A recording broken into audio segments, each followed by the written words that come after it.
Have you ever had one of those nights where sleep just won't come? A night so strange, so unsettling, that it feels like the whole world is holding its breath along with you? Well, I'm about to tell you about a night exactly like that. A night that started normally, but ended with an entire town wide awake, staring into the darkness, wondering what was out there. It was a Tuesday in the small, sleepy town of Heavenwood. Nothing ever happened in Heavenwood. Life moved at a snail's pace, and the loudest sound you'd usually hear after 10 p.m. was a stray cat. But this Tuesday was different. It began with the dogs. Around midnight, every single dog in town started barking. Not the usually yapping at a passing car, but a frantic, desperate kind of barking. It was a chorus of pure terror echoing through the empty streets. People started waking up, annoyed at first. They'd peek out their windows, expecting to see a raccoon or a lost deer, but there was nothing. Just empty streets bathed in the pale glow of the streetlights. The air was unnaturally still, not even a whisper of wind. And yet, the dogs continued their panicked symphony. Then the power went out. The entire town was plunged into absolute darkness. The barking stopped abruptly, replaced by a silence so profound it was deafening. It was a heavy, suffocating silence. No crickets, no distant hum of refrigerators, nothing. It felt like the world had been put on mute. People started texting each other, their phone screens the only source of light. Did your power go out? What's happening with the dogs? This is so weird.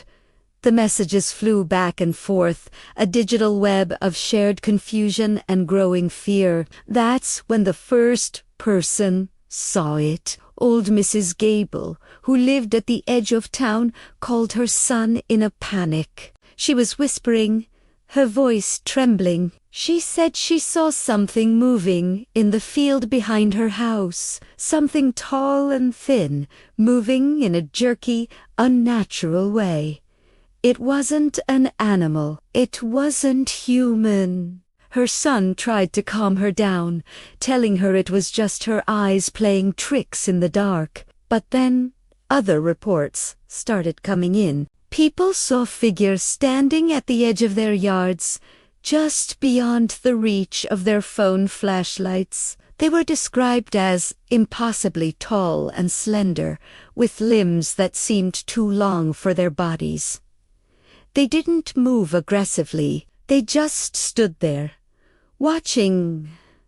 A young couple swore they saw one peer into their second-story window before, silently melting back into the shadows. No one dared to go outside. Every door was locked, every curtain drawn. The entire town of Heavenwood sat in the dark, listening.